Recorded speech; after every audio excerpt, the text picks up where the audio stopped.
Give me a sense of what it was like to have Dominator as a teammate. Patrick Waugh, Marty Brodeur, Dominik Hasek. A lot of people can point to Marty Brodeur or Patrick Waugh, and listen, I if you played with them, I understand we always have a loyalty that way. Or Dom is by far, in my opinion, the best goaltender to ever fucking play the game. Agree. To me, there's no one even close. Really? Not even close. remotely Okay. close. Yeah. And I fucking hate the guy. I fucking the worst teammate ever. Ever. Hardest worker on the ice. Yeah. He would come in after the second period. We'd be down 2-1. Guys, give him breakaways. I stop him, just go score a goal. We'd fucking find a way. It would go off my ass or peck his ass or someone's ass, and we'd win the game 3-2. He without him, we don't make the playoffs probably 6 of those 7 years. That's how good he is. Dominant. The best of all time. But teammate, and the shit I saw this guy do and pull with teammates and fans, and listen, he's not a great dude at all. And when I say great, that's not what I want to use. This guy can be a serial douchebag at times. Now, I'm sure he's 75 years old now and a lot better. But no, I wouldn't piss on him if he was on fire. and this is a guy, when he went to the Hall of Fame, his agent was Rich Winter. And I remember getting an email. Hey, Matthew, Dom would love to invite you to his Hall of Fame party in Toronto. And my response was, you know, I hate him, right?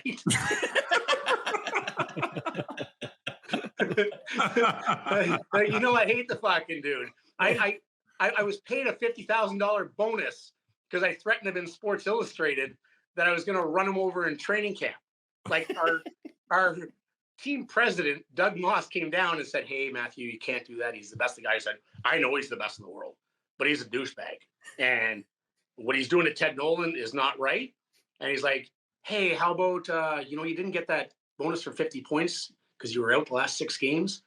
Why don't I give you your $50,000 bonus as an appearance fee and you don't run them? I'm like, oh, absolutely. So you got paid 50 grand. 50 grand not to run them. So I'm like, fuck, I can be bought. Like, I can still be bought. No problem. No question. I'm a very loyal guy, and I would never do anything for my friends for money. But if you want to pay me not to run over someone, I'm okay. First day of training camp, I slash him in the hand, and I get called off the ice. They're like, you said you wouldn't run him. I said, I didn't run him. I slashed him. Like, if you want to give me another 50 grand, I won't. Give me another 50 grand. I won't slash him either. So in the end, best goaltender of all time, not a great teammate. And he got physical with a media, like a columnist, Jim Kelly, who was like a legendary Buffalo, like in the middle of the playoffs. Dude, like in the middle of the playoffs. Ottawa. Yeah, in Ottawa. Was first because Dom quit on our team. He quit on our team. He pulled up lame, right? Yeah, and Steve Shields had to come in. Steve Shields came in. Dom came out. It was a whole battle between John Muckler, and I love John Muckler, passed away a few years ago. Yeah. He gave me a chance, always treated me well, but there was a rift between Teddy and John. They hated each other. And essentially, half our team was on one side, half our team was on the other. You were either with Dom and John, or you were with Patty LaFontaine and Teddy. And you kind of the team was split down the middle. And listen, there were some contentious days. There were fights in the locker room. But going back to that point, Dom faked an injury. I was there. I wasn't playing the game. I was trying to play through. My leg was all taped up. Couldn't go. He comes off the ice in between the tunnel in Ottawa. The room's off to the right, and I'm in there, and I'm like, "Oh, Dom's down." Like, as much as I don't like him, he's the best goaltender in the world, and we have no chance. Yeah, we have zero chance without him. So he's laying on the table. The doctor is playing with his leg. He's like, all right. He goes, I think you're going to be fine, and everything's structural. He goes, it's just a pain thing, and should be back in 2 or 3 days, maybe a week, whatever it is. He's like, no, 2 to 3 weeks. Anyone, Razor Kami, anyone says to you, a doctor in the playoffs, 2 to 3 days or a week, what do you say? I'll be on the ice tomorrow. I'll be on the ice I'll tomorrow. be ready to go tomorrow. Exactly. Give me your shots. I'm ready to go. I'll be ready. Get the horse medicine out. Yeah, Give me the whatever. candy man. Yeah. No. He goes the opposite way. So right there, we're like, fuck it. Later on that night, going back to the bar days, him and Frank Musil were caught running out of the arena. Running, not walking, running out of the arena. Jim Kelly saw him. And listen, reporters have a tough job. Jim Kelly, God rest his soul, maybe the greatest reporter I ever dealt with. And he wasn't always nice to me. And we had our battles. But I can tell you 100% unequivocally, honest as the day is long. And he's like, Barney, I saw him running out of the fucking rink. I'm like, he's a douchebag. He's trying, this is a whole thing between the two. So our team, our GM, our president made us all, you can go to YouTube or fucking the clips. We're all standing there and look at me and Razor and Maisie were just like, we were forced to stand behind him as they read a thing about the whole incident that had happened. But he had choked Jim Kelly. Jim Kelly was right. Dom was wrong. And that would probably be the start of the downfall between me and Dom. Because I knew he pulled the plug on his team. And then I knew he lied. And just couldn't trust him as a teammate as good as he was. Yeah. That's shitty. That's what a scene that would have been. What a scene. In the middle of the I wish I would playoffs. No, just everyone hating each other and the whole, like, nuts. We used to call it every day the schmozzle. Like our team, just me and Razor, like, would have words and things were going on. And not at that point. It became a little later, like when Lindy took over.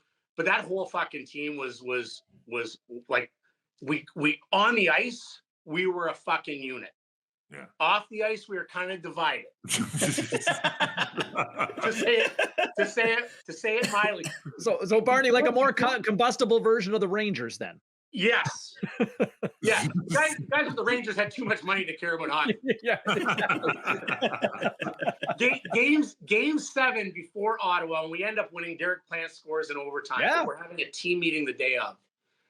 And we had our PR guy who would do all the things, but he was on the GM side. Of course, he's going to be on the GM side and the president's side over the coach's side. So we knew that.